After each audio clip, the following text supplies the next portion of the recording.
You are not crazy. You are not stupid. You are not flawed. You are not a bad person for being with a narcissist.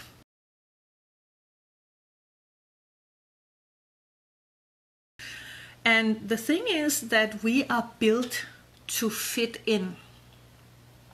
This is very important. We are built to fit in. We are a pack animal. That means that we are not very good, as per definition, per default, from the beginning, we are not really good at surviving alone. We are vulnerable, we have soft skin, we don't have big teeth, we don't have claws, we can't run very fast. So we are actually very soft. So we are made to be in a pack, in a family, in a tribe, in a culture, in a setting where there are others, and we can work together with these people to survive. This is the original idea, yeah? This is built into our brain. And of course, when we are in any kind of community, tribe, family, culture, whatever, we need to fit in to exist there. You know, that is why it is so easy to you can see that in different cultures, most of the people living in that culture are accepting that culture and living it, because our brain is built to fit in. Yeah. So that means that if you are growing up in a culture that is highly dysfunctional, you will act in a highly dysfunctional environment, and you will know the moral and emotional rules of dysfunctional cultures, of that dysfunctional culture, and you will have it in you. And we are not built to choose what is good for us. We are built to choose what is safe and comfortable and what makes us survive. And that means that if in our culture, in our tribe, in our family, we grow up with the idea that you have to take care of others before you take care of yourself, or your emotions are not welcome, or men are always violent, or women are hysterical, or someone is always the abuser and someone is always the victim, or you can never get what you want, or you are unimportant, you are worthless. You will have these stories in you, and you will live them, even though you can, with your brain, say, that's not very smart. No, that's not very smart. But actually it is smart, because being able to ignore sensibility, being able to let others overstep your boundaries, being able to let others abuse you is a part of your brain's ability to survive in difficult settings. So even though you, for example, let's say that the original tribes of the Afghan mountains has been a really difficult place to survive. There's not a lot of food, and there's lots of other tribes that are also after the food. Yeah, so they need to have war on each other to become stronger and to reaffirm their position as a tribe that can actually provide for their own people. And this spawns violence. And when there's violence on the outside, there's also violence on the inside, because you need to be able to kill other tribes members. You have to be a psychopath in some way, not a full-fledged or born psychopath, but you have to numb yourself to be able to kill someone. Now, I'm talking about something that is like very extreme, but it is to make a point about how our brains are built. Yeah. So, of course, the people who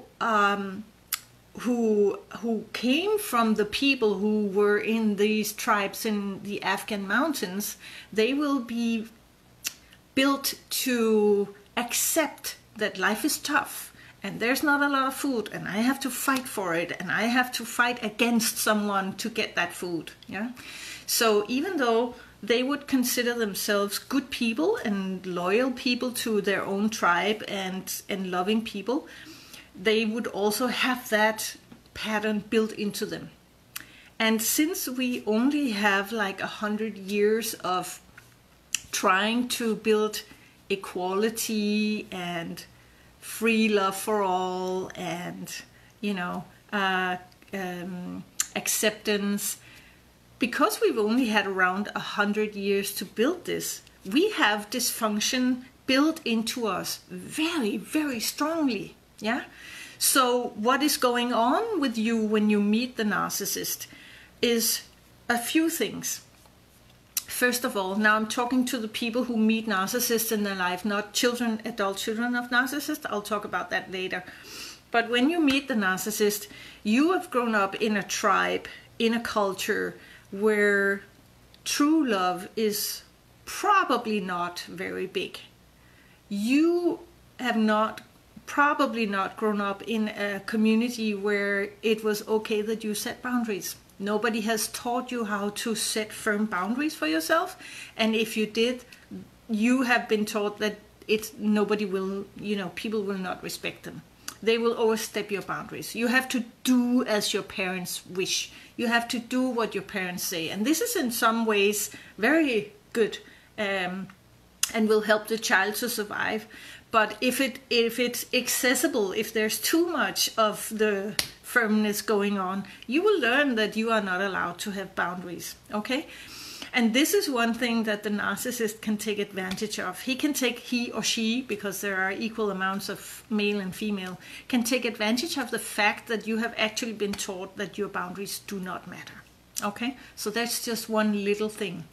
A funny example that I can give you of how our brain works is for all you women out there, and also for the guys. I'm sure some of you know this.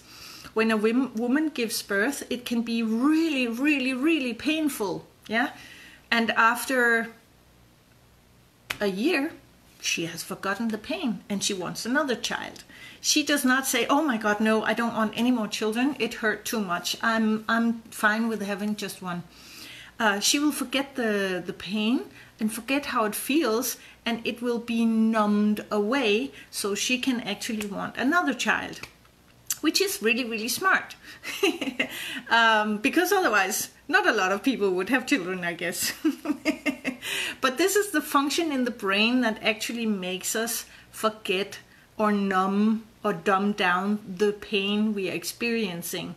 To be able to function in a very dysfunctional setting, we have an ability to sort of numb out the pain, to make it less painful. And a thing that really helps us do this is that the narcissist always wants us to focus on them. So we are focused on them and we are numbing down the pain, and we are not looking at ourselves and feeling, oh my God, I'm so hurt. Oh, wow, I need to take care of myself. Okay, so this is part of what is going on in our brain. I'll say some more. Cheers.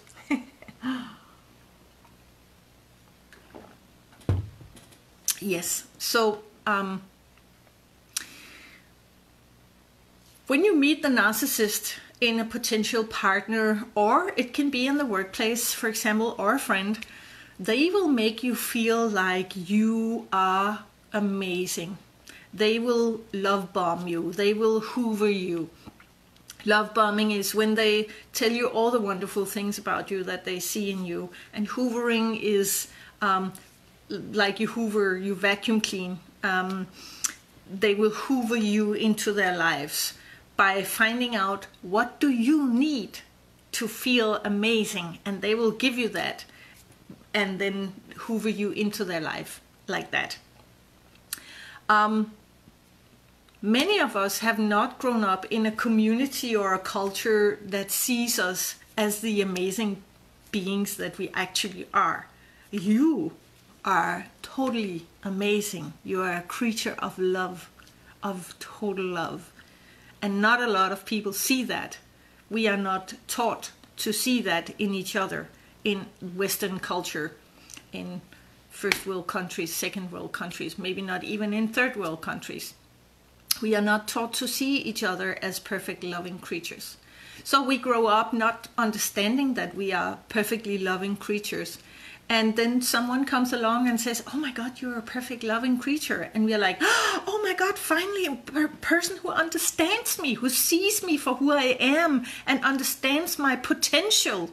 My potential. With this person, I can grow. With this person, I am going to unfold. But with the narcissist, the tables are turned within 6 to 12 months. For some, even faster. The tables are turned and you will be the one supplying the narcissist with validation without getting anything in return, but only scorn and demeaning words and ridicule.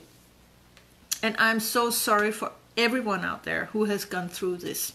So I want to say this to the adult children of narcissists, because there is a special thing there where the narcissistic parent often brags about their child when they are around others. So I'll give you lots of examples from my own life along the way.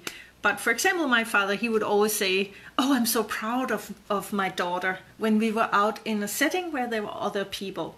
But when we were alone, he would say, oh my God, you're so sensitive and you're retarded. I really don't get you. I really don't get why you are acting so retarded. He would say stuff like that. And that means that there's a double bind. This is psychologically, this is called double bind. Yeah. So I knew that even though he was praising me, it was a lie, because I heard the truth when we were alone that he thought me retarded. So it was just because he was ashamed of me. This is my thoughts as a child. He's ashamed of me. So he's trying to make me look better than I am. And I owe him for that. I owe him. He's making me look good and I owe him. Yeah. So there's kind of a sneaky manipulative thing going on there with the narcissistic parent, boosting your ego on the outside, but on the inside tearing you down. And of course, what's going on on the inside, on the intimate relation is it's what matters to the child. The child can hear when the parent is lying. The child can hear when the parent is fake. All children can see through lies and fakeness. Definitely.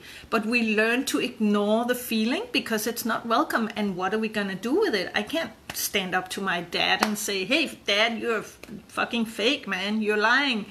I can't do that. I'm depending on him. I have to cooperate. And that's what children do. They always cooperate. And this is another thing I want to talk about in another webinar, the whole having children with narcissists and what you can do for your children when you have children with a narcissist. So you can see why all this being with a narcissist or being attracted to the narcissist is not because you're stupid or flawed. On the contrary, you are not unfolded like the amazing being that you actually are, being of love.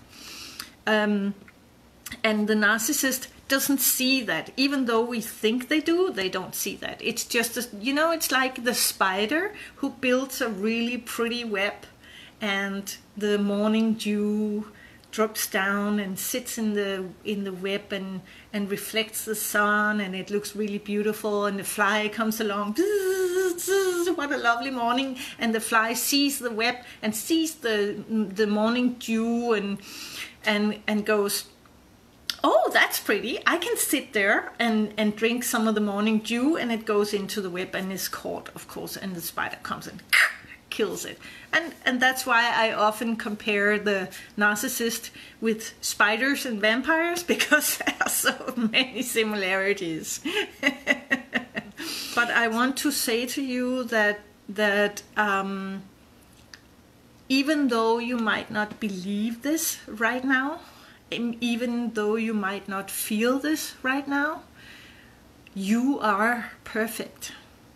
I know that people say, no, we don't want to be perfect, but you are. You are perfect. You are exactly as you should be. You are doing exactly what you need to do.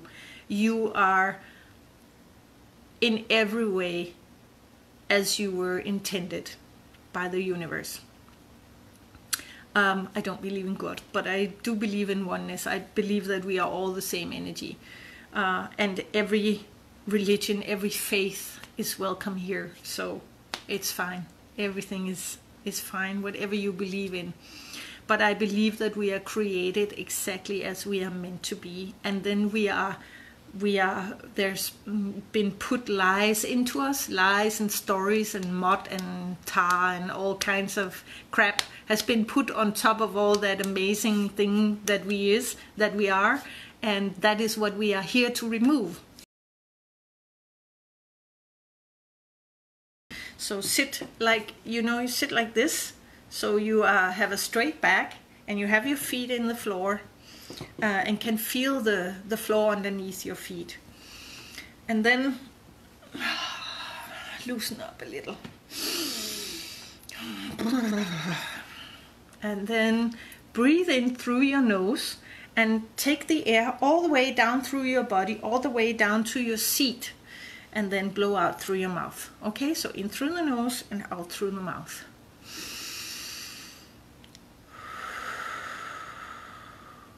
And when you breathe in the air, notice how your stomach expands. This is important. The air should not be in your chest, it should be down in your stomach.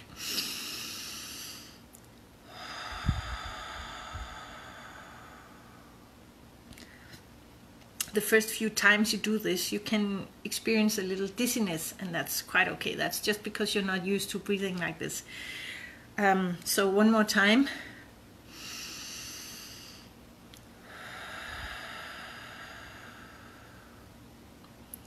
And when you breathe out, let go of tension, okay? Let go of tension in your shoulders, and your thighs, and your feet, and your arms. Just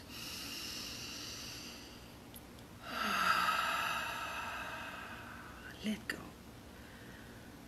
This way you are creating space, other than the fact you are creating calm and peace in yourself. You're relieving tension. And you are creating more space for what is really you inside you. This is good, because we want to turn your focus from whoever it was that fucked you up so badly and gave you pain and suffering to the focus should be here with you, because this is who is important. Yeah. So do the breathing and do it 3 to 5 times once an hour would be my best advice. And if you have a hard time breathing because you have too many thoughts going on in your head, think about what it is that you do when you breathe. Like now I'm breathing in through my nose, sending the air all the way down to my seat, and I'm exhaling through my mouth.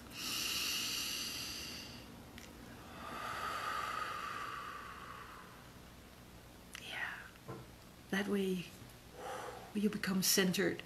And it becomes so much more easy to feel what is right for you, what is the true path, and where you should do, what you should be, and where you should go if you are taking good care of you. Okay, so with this, I will say thank you so much for watching and listening.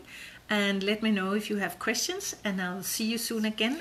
So let's do this together. Woohoo! High five. Bye.